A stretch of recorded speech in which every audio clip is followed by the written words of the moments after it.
Okusaba n'okusiiba okw'ennaku 14 kufundikiddwa leero ku ttaka ettukuvu ery'e Canaan ku kkanisa ya House of Prayer Ministries International ku mulamwa ogwa Mukama ensonga yange nkyusiza olugero.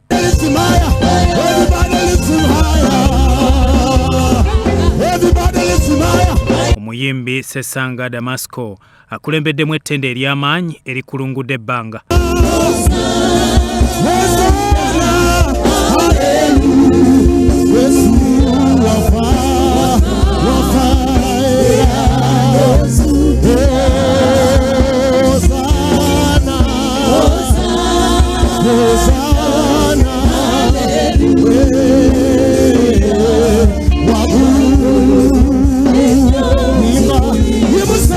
Omusumba Alozias Bugingo w'ekkanisa ya House of Prayer Ministries International n'abakkiriza beegasse okusinza mu maanyi.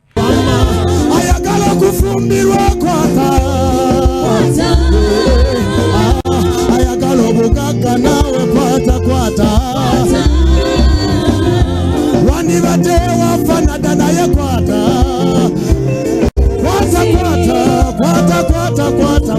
Yesu.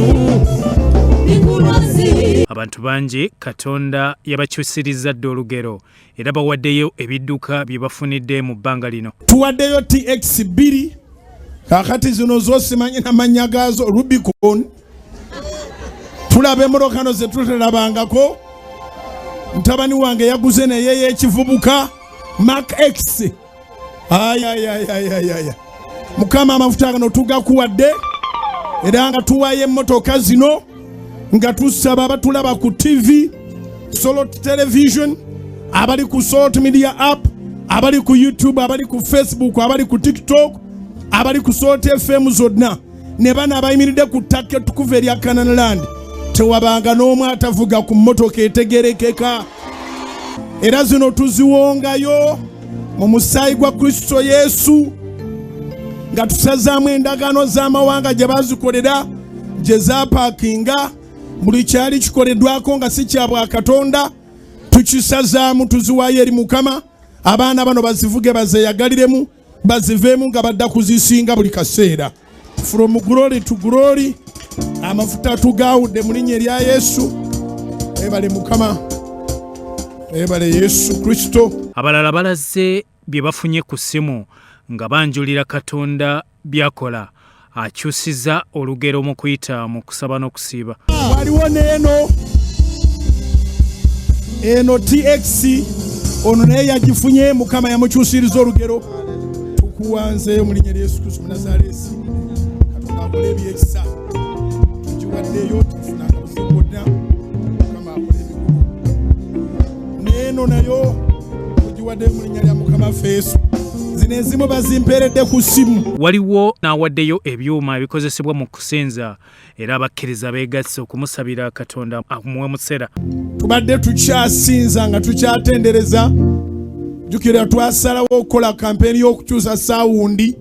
Bameka abaliwo oli nga saawundi owulira kyekyo. Ate nga woowulirira nti kyekyo era ekyabulamu katono. Naye omuntu omu ataagadde kwatuukiriza amannya ge yaleese seeti namba ey'eŋŋoma n'endongo na buli kimu ekigenderako. Aleese seeti namba nga bw'ogira bali ku Solo TV. Byonna by'olaba maaso bipya, ebyaffe bye bino ebiri emabega ebiri maaso byonna bipya. Yimusa emikono gya waggulu tusabire abantu bonna abawaayo ssente okulabika nti buli kimu kikyuka wano. Katonda akyusa olugero lw'obulamu bwammwe ng'obadde nga gwamu amaanyi. Katonda akuwa amaanyi. Omusumba Bugingo yeebazizza abakkiriza okwewaayo nga Katonda asiguukulula ebibanyiga. Akukangakanga eyo kamaniwo si ye kabaka. Akukangakanga eyo kamani oyo si ye nannyini buyinza n'ekitiibwa. Not at all. Alina ssente nnyingi nnyo naye si alina obuyinza n'ekitiibwa.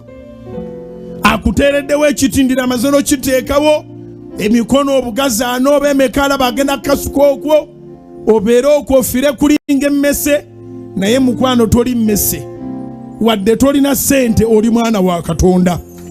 wadde tolina buyinza tolina kitiibwa oli mwana wa Katonda.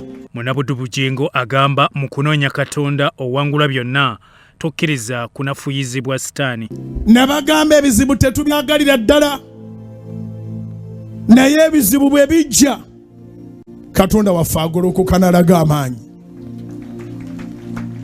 Ebizibu bwe bijja Katonda waffe agolokoka n'alaga amaanyi.